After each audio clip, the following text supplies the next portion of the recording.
এই যে চিরন্তন বাস্তবতা, অমোঘ সত্য, কোনো বুদ্ধিমান কিংবা কোনো বোকা কেউই যেটাকে এড়াইতে পারবে।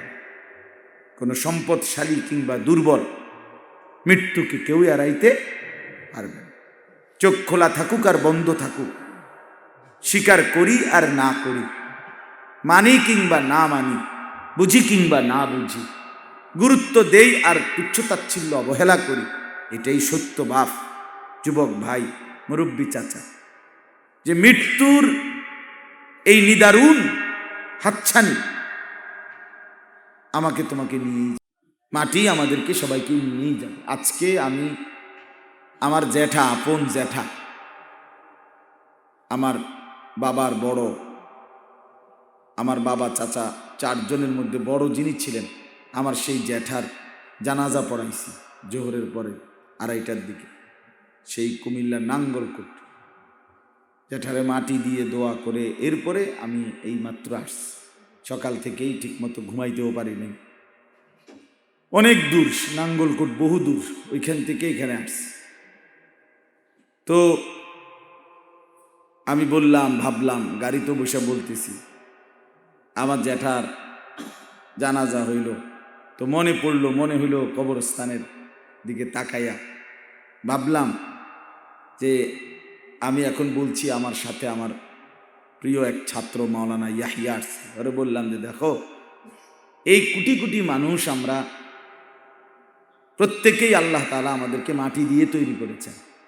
তো মনে হচ্ছে যেন মাটি প্রতিনিয়ত আমাদেরকে যেই মাটিটা দিচ্ছে আমাদেরকে বানাবার জন্য, সে একদিন না একদিন অল্প সময় পরে আবার নিজের মাটিটা সে নিয়েই নেয়। মাটি ফেরত দেয় না, একবারে দিয়া দেয় না, সে আবার তার এই মাটি আবার তার কাছে কি করে নেয়, নিয়েই নেয়। কারণ কিছুদিন পরে কবরের এই লাশ মাটি হয়ে যায়, মাটির সাথেই মিশে যায়। তার মানে মনে হচ্ছে যেন যে মাটিটা দিছিল আমারে বানানোর জন্য, সেই মাটিটা মাটি আবার কি করে ফেলছে, নিয়ে গেছে। অতএব শেষ পর্যন্ত এই জমিন আমাদের প্রত্যেককে নিয়েই যাবে, এটাই সত্য, এটাই বাস্তব। আমার ছোট ভাই আমার সাথে জানাজা ছিল, তা আমার দাদা দাদি, আমাদের নিজস্ব কবরস্থান এটা, তো আমার দাদা দাদির কবর একসাথে, এখানে দাদার কবর, এখানে দাদির কবর। আমার 3 নম্বর চাচা, ওনার কবরের পরে, উনি আগে মারা গেছে, এরপরে আমার বাবার কবর, আমার আব্বাও ইন্তেকাল করছে 2015 সালে। এরপরে এখন পায়ের কাছ দিয়ে আমার জ্যাঠার কবর দিছি আজকে। তাহলে আমার দাদা দাদি আর ওনার 3 ছেলে আর একটা চাচা ভাইকে বাকি আছে, চাচা, ছোট চাচা। তা আমার ছোট ভাই, ও মাওলানা আরিফ, ওই আমারে বলতেছে, ভাই একটা জিনিস দেখেন। সে খুব চোখে পানি নিয়ে বলতেছে, কয় দেখেন দাদা দাদি, মনে হচ্ছে যেন মা বাপ দুজন তাদের সন্তানকে আবার মাটির নিচে কোলের কাছে নিয়ে আসছে। বুঝেন না? কোলের কাছেই কি করছে, নিয়ে আসছে। কোলের সন্তান কোলেই নিয়ে আসছে, একসাথে আবার কাছে নিয়ে আসছে, মাটির নিচে ঘুমায় গেছে। এই যে চিরন্তন বাস্তবতা, অমোঘ সত্য, কোনো বুদ্ধিমান কিংবা কোনো বোকা কেউই যেটাকে এড়াইতে পারবে। কোনো সম্পদশালী কিংবা দুর্বল মৃত্যুকে কেউই এড়াইতে পারবে। চোখ খোলা থাকুক আর বন্ধ থাকুক, স্বীকার করি আর না করি, মানি কিংবা না মানি, বুঝি কিংবা না বুঝি, গুরুত্ব দেই আর তুচ্ছতাচ্ছিল্য অবহেলা করি, এটাই সত্য বাপ, যুবক ভাই, মুরব্বী চাচা, যে মৃত্যুর এই নিদারুণ হাতছানি আমাকে তোমাকে নিয়েই যাবে। আমি গত বৃহস্পতিবার জ্যাঠারে রাত্রে 2টায় অসুস্থ ছিলেন, আমি নিজে দেখে আসছি। আমি ওই আমার গ্রামের পাশে বয়ান করছিলাম, রাত 1:30 2টায় ঘরে দেখে আসছি, হাত বুলায় দিছি, কিছু টাকা হাদিয়া দিছি, দোয়া করছি, ফুঁ দিছি। আজকে ফজরের নামাজে সালাম ফিরাইছি, সাথে সাথেই খবর আসছে যে আমার জ্যাঠা ইন্তেকাল করছে। একবার ঠিক 6টা বাজে, 6টায় ফজরের জামাত, ফজরের জামাতের টাইম যেটা চলে গেছে। তো বললাম, বাপ আজীবন দেখছি আমি ছোটবেলা থেকে আমার যেটা হাঁটতেন চলতেন, 5 ওয়াক্ত নামাজের আজান দিতেন, মসজিদে নামাজ পড়তেন। তাহলে আমরা প্রত্যেকে শেষ পর্যন্ত সময়ের ব্যবধানে আমাদেরকে এই মাটি, আমাদের চোখে দেখা যে মাটি, সে আমাদেরকে নিয়ে নেবে। মাটি তার এক টুকরা মাটি, সে অন্যত্র যাইতে দিবে না। মাটি তার প্রতিটা মাটি নিজের কাছেই কি করবে? নিয়ে নেবে, গ্রহণ করে নেবে, ফিরাই নেবে, ফিরাই নেবে। আমাকেও, আপনাকে, যুবক তোমাকেও, মুরব্বী আপনাদেরকে। অতএব আমরা প্রত্যেকেই ফিকির করি, আমরা যেই চূড়ান্ত বাস্তব দুনিয়াতে সবাই, আপনিও বুঝেন এটা, যে সবাই সমান তালে চাইলেই বড় লোক হয় না। দুনিয়া এক অতৃপ্ত জায়গার নাম, যেখানে সব চাওয়াও পূর্ণ হয় না, আবার যদ্দূর চাইছে অদ্দূর পূর্ণ হয় না, যেভাবে চাইছে এভাবেও পূরণ হয় না। বউ তো চেহারা তো সুন্দর, হয়তো আখলাক ভালো, আখলাক তো হয়তো সুন্দর, কিন্তু চেহারা কালো হইতে পারে না। মানে আপনি এভাবেই ভাবি প্রতিটা জিনিস, সব কিছু সম্পূর্ণ শতভাগ আমার আপনার পছন্দ মতো দুনিয়া পূর্ণ হবে না, এটা হবে। এখানে অতৃপ্তি নিয়েই এই দুনিয়ার প্রত্যেকটা জিনিস পার করতে হবে। তৃপ্ত হওয়ার একমাত্র জায়গা জান্নাত।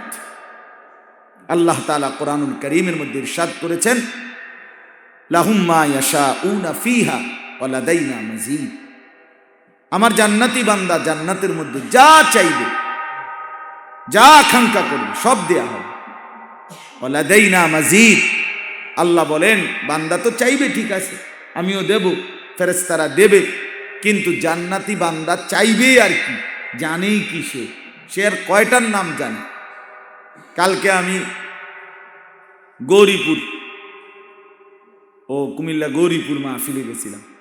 তো ঠিক মাহফিলের বয়ানের টাইমে মাহফিলের আয়োজকদের যিনি মেইন সভাপতি, উনি জাপান থেকে আসছে। উনি আসছে এই মাহফিলকে উদ্দেশ্য করে জাপান থেকে। তো উনি জাপান থেকে আসার সময় এক ফল আনছে, তো আমার বয়ানের পরে খাইতে দিছে এই ফল। আমি তো জীবনেও এই ফল দেখিনি, এবং অভিনব স্বাদ, আশ্চর্য, ভিন্ন রকম, ছোট ছোট মালটার মতো এক ধরনের ফল, ওটা জাপানি ফল।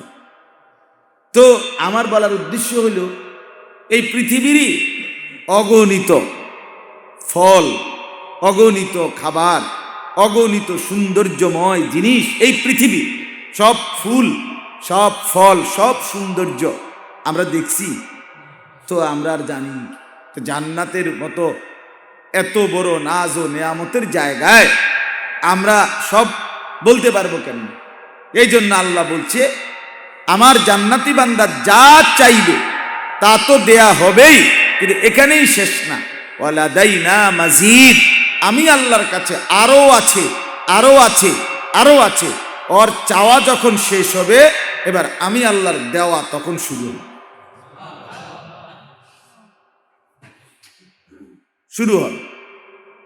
এই জন্য তৃপ্ত, পরিপূর্ণ স্বস্তি, পূর্ণ স্বস্তি মিলবে জান্নাতে, পূর্ণ তৃপ্তি মিলবে দোস্ত জান্নাতে।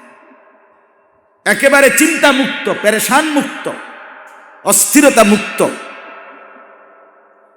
মিলবে একমাত্র জান্নাতে। ওয়াকালু আলহামদুলিল্লাহিল্লাযী আযহাবা আন্নাল হাযান ইন্না রাব্বানা লাগফুরুন শাকুর। আল্লাহ বলে, জান্নাতি বান্দা যখন জান্নাতে ঢুকবে, জান্নাতের সমস্ত কিছুর দিকে তাকিয়ে এরপরে বলবে, আল্লাহ আপনার প্রশংসা করছি, আজকেই কেবল আমার সমস্ত চিন্তা পেরেশানি চিরতরে দূর হল। কোথায় বলেন না, কোথায়? জান্নাত, জান্নাত। অতএব দুইটা কথা মিলান। এক হলো, মৃত্যু নামের এই চির সত্যকে আপনি আমি কেউ আড়াল করতে পারবেন না। পারবেন। আমার যে জ্যাঠা মারা গেছে, জ্যাঠার নাতি, মেয়ের ঘরের নাতি পুলিশের কর্মকর্তা। হ্যাঁ, ওটা তো পুলিশ ঘরে আছে, ওটার কেমনি নিল আজরাইল? ওটার নাতি সরাসরি পুলিশ। কথা বুঝছেন না তো? উনারে কেমনি সাহস করলো আজরাইল নেওয়া? তার মানে এটাই বুঝাইল, এটাই বাস্তবতা। নিদারুণ। আমি অনেকক্ষণ তাকায় দেখলাম, নিয়মিতই তো দেখি যেটার লাশের দিকেও তাকায়। হায়, গত বৃহস্পতিবারও যিনি আমার সাথে কথা বললেন, এই লোকটাই এখন নড়ে না, চোখ মেলে না, কথা বলে না, হাত নাড়ায় না। আরে কি আশ্চর্য, কি অবাক করা বিষয়! একজন জলজ্জান্ত মানুষ চোখের সামনে আমাদের ছিল, সেই মানুষটা আজকে আমাদের সামনে একদম স্থির। এটা কেমন কথা? যদি কারো বিবেক থাকতো, যদি কারো বিবেক থাকতো সত্য কথা, তাহলে লাশ দেখে সে চিৎকার করত। আমরা কিতাবে পড়ছি হযরত হাসান বসরি রাহমাতুল্লাহ আলাইহি, তিনি বলছেন যে আমরা রাসূলুল্লাহ পরবর্তী সাহাবীদের জামানায়, উনি তাবেঈ ছিলেন, উনি বলছে আমরা আমাদের জামানায় যখন কারো জানাজা পড়তে যেতাম, যারই হোক, সমস্ত মুসলমানদের কান্নার দেখলে উনি বলেন যে কেউ বলতে পারতো না যে মাইয়েত কার, কার লোক মারা গেছে, এটা কেউ বুঝতো না। সবার কান্না একই রকম, সবার ভয় আতঙ্ক একই রকম। ফলে বোঝা যাইতো না যে মাইয়েতটা কার, লাশটা কাদের, না কাদের সবার, মানে সবাইকেই নাড়ায় ফেলছে, সবাইকে নাড়ায় ফেলছে। আর আমরা হলাম